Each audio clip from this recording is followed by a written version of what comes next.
Привіт, друзі! Це канал Епоха моторів. На календарі зима, а це означає, що щоранку мільйони водіїв діляться на два табори. Перші – це такі, як я. Ми стоїмо і гріємо машину, поки стрілка температури не оживе. Бо ми любимо свої мотори. А другі – це такі, як я. Ми читаємо інструкції, дбаємо про екологію і вважаємо, що 15 хвилин тарахтіти у дворі – це гроші на вітер. Сьогодні ми поставимо крапку в цьому питанні. Ми зіштовхнули лобами стару школу і сучасну науку. Поїхали розбиратися. Ну і холод, аж зуби цокотять. І ця машина, поки цей шматок заліза прогріється, у крижину перетворюся. Метал має розширитися, розумієш? Метал. Йому потрібен час, щоб прийти до тями. Знову ти за своє. Який метал? Ти просто спалюєш дорогоцінний бензин і труєш усіх сусідів вихлопними газами. Та що ти кажеш? Від твого ранкового ритуалу вже у дворі дихати нічим. Ти хоч раз у житті інструкцію до машини відкривав? Чи це нижче твоєї гідності досвідченого водія? Інструкцію пишуть маркетологи, а не інженери. А я слухаю двигун. І він мені каже: дай повійтися, господарю. Гаразд, давай нарешті розберемося в цьому цивілізовано. Це, мабуть, одна з найзапекліших, і найвічніших суперечок серед водіїв. Чи потрібно прогрівати двигун автомобіля взимку? О, нарешті. І сьогодні ми зануримося у самісіньке серце цієї дискусії. Ми маємо добірку матеріалів, які представляють два абсолютно протилежні табори. Угу. З одного боку, це те, що ми назвемо старою школою, яка наполягає на довгому, такому 10-15 хвилинному прогріві. Це позиція заснована на досвіді. На здоровому глузді, я б сказав. А з іншого боку, сучасний підхід, який спирається на інструкції виробників, новітні інженерні дослідження та, звісно, на екологію. Угу. Наша місія на сьогодні – проаналізувати всі ці аргументи, відокремити факти від міфів і знайти, скажімо так, оптимальний алгоритм дій для водія в морозний ранок. Ну, давай, спробуй переконати мене своїми сучасними дослідженнями.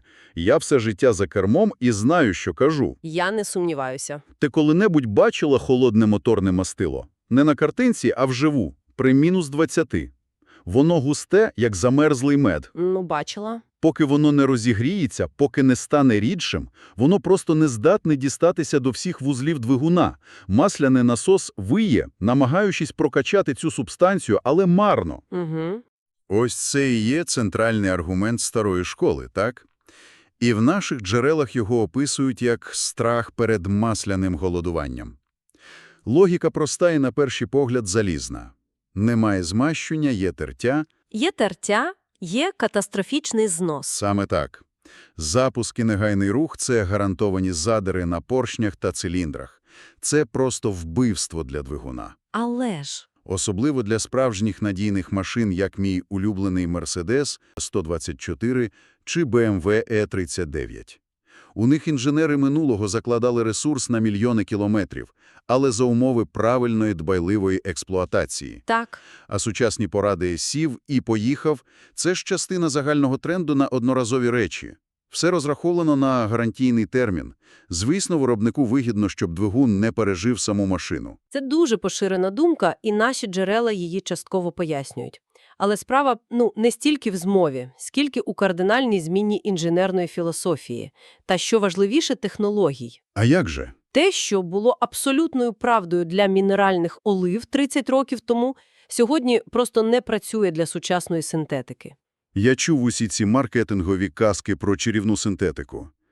Але на практиці, коли на дворі мінус 20, будь-яке мастило густіше.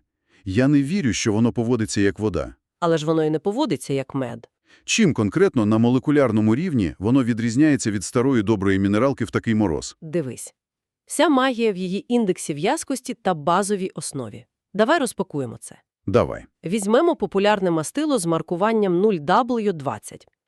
Перша цифра з літерою W означає winter, тобто зимові властивості. Це я знаю. І 0 – це найкращий на сьогодні показник низькотемпературної плинності. Це означає, що таке мастило спеціально розроблене, щоб залишатися текучим навіть при дуже сильних морозах – до мінус 35-40 градусів. Угу. Воно майже миттєво після запуску двигуна під тиском подається до всіх, навіть найвіддаленіших деталей. Тож порівняння з медом вже не актуальне. Добре. Це скоріше як оливкова олія проти вершкового масла з холодильника. Обидва жири, але поводяться зовсім по-різному. Добре, припустимо, мастило стало кращим. Я готовий це прийняти. Технології не стоять на місці. Але ж фізику ніхто не відміняв. Так. Холодні металеві деталі мають різні коефіцієнти теплового розширення.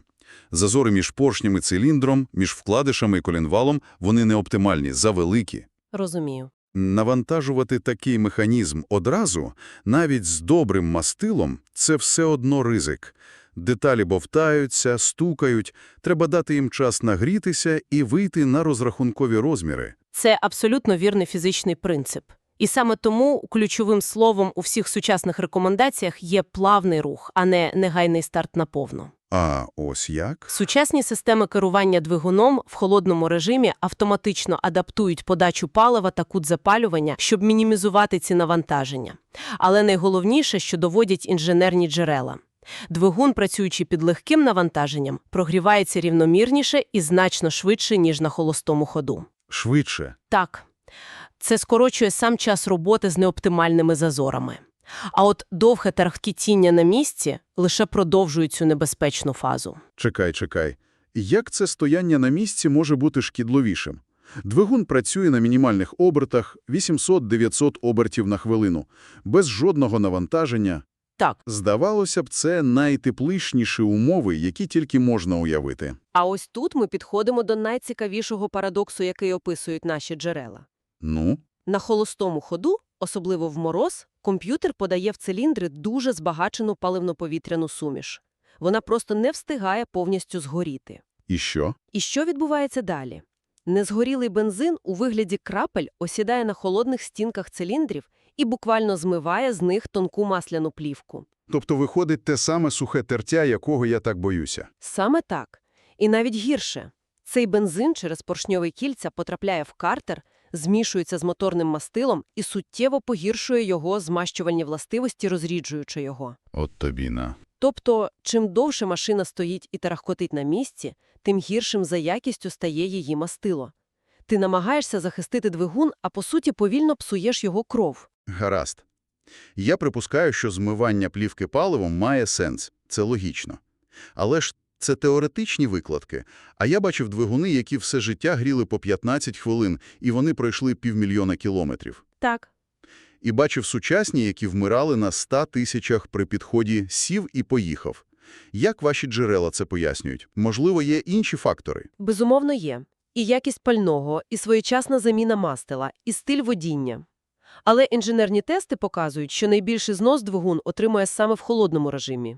Ну, це зрозуміло. І наше завдання – максимально скоротити цей режим. Коли ти стоїш на місці, процес прогріву затягується на 15-20 хвилин.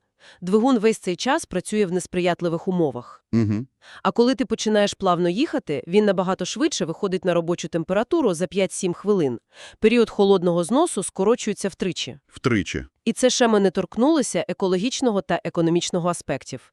О, я вже чекав цього. Давай, розкажи мені про білих ведмедів. Це не про білих ведмедів, а про твоїх сусідів і твій гаманець.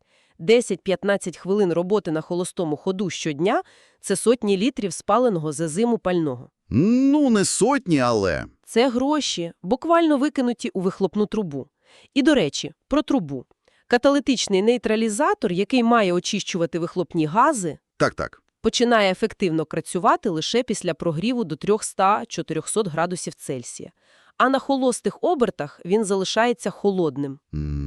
У результаті весь цей коктейль з незгорілого палива і канцерогенів летить прямисінько в повітря, яким дихаєш ти, твоя родина і всі навколо. Гаразд, з екологією та розведеним мастилом я можу частково погодитись. Аргументи вагомі.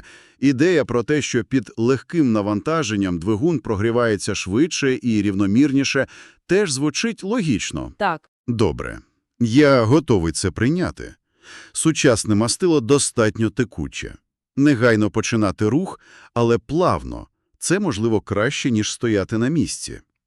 Я майже згоден. Майже. Але є одна величезна деталь, про яку всі адепти сучасного підходу чомусь завжди забувають. І яка ж це деталь? Здається, ми все врахували. А як щодо коробки передач? Вона ж абсолютно крижана. О? Особливо це стосується автоматичних коробок, варіаторів та роботів. Трансмісійна рідина в них така ж густа на морозі, як і стара моторна олива.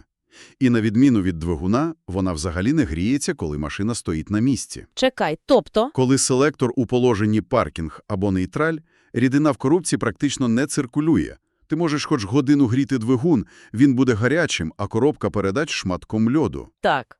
І коли ти після цього вмикаєш драйв і різко рушаєш, ти даєш їй колосальний гідравлічний удар. Це справді слушне зауваження, і джерела підтверджують цю пастку з коробкою передач. Це момент, де обидва табори часто помиляються. Саме так. Прихильники довгого прогріву забувають, що гріють лише двигун, а прихильники негайного старту можуть нашкодити трансмісії. От, перші кілометри на замерзлій коробці – це підвищене навантаження на фрикціони, на гідротрансформатор, на всі її компоненти. Угу. І якщо для двигуна є хоч якийсь холостий хід, то для трансмісії його просто не існує, і її можна прогріти лише рухом. Тому негайний старт, навіть якщо він плавний для двигуна, може бути шоком для коробки. Тобто потрібен час. Потрібен хоча б короткий час, щоб рідини хоча б почали рухатися по системі після запуску двигуна. Отже, ми приходимо до висновку, що обидві крайні позиції хибні. Ні довгий і марний прогрів на місці, ні негайний старт, наче на перегонах, не є правильним рішенням. Так. Істина, як це часто буває, знаходиться десь посередині. Так, і виходить, що і мій досвід старої школи, який каже «дай машині час», і ваші сучасні інженери, які кажуть «рухайся, щоб прогрітися», по суті сходяться на одному компромісному варіанті. Так, на золотій середині. Саме так. Давай спробуємо сформулювати цей ідеальний алгоритм для водія морозним ранком, що робити крок за кроком, щоб задовольнити і двигун, і коробку, і екологію, і здоровий глузд. Давай. Крок перший – завести двигун. Так. Після запуску не треба одразу тиснути на газ, підгазовувати, як дехто любить. Просто дайте двигуну попрацювати самому на підвищених прогрівочних обертах, які виставляє електроніка. Крок другий – коротка пауза.